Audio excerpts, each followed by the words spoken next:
Darwin in Australia for the inaugural meeting of the World Indigenous Network. The conference's focus is on how traditional landowners can best manage their properties, but pushing for greater political recognition is also on the agenda, not least for the hosts. Andrew Thomas explains. What we do...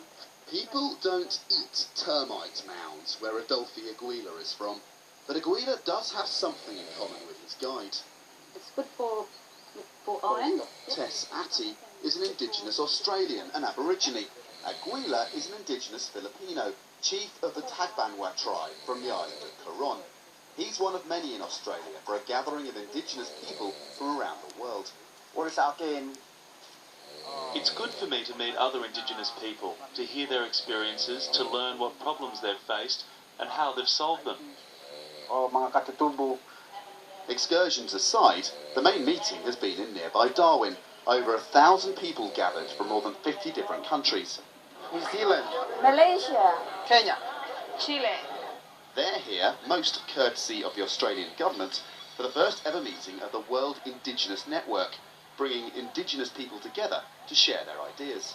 The experience is the same for First Nations people all over the world. We've been dispossessed from our land, and knowing that there are other people on the other side of the world who are also connected to their country through culture and community is a really important story and connection that we all share.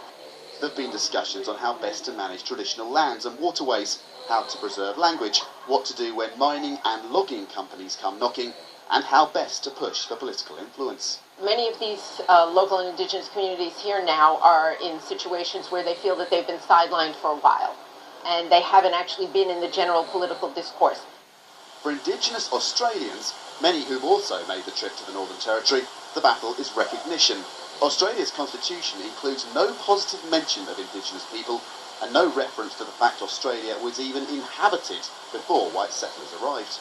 It's a very sore point, yes, because with us being the traditional owners of Australia and the land itself, I think we should have more say than anybody what happens.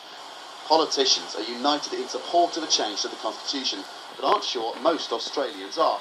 A referendum's the aim, but it won't be held until it's thought it'll be won.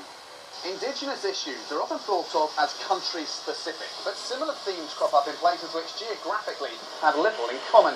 Australia's Indigenous people think they have lots to share, but also much to learn.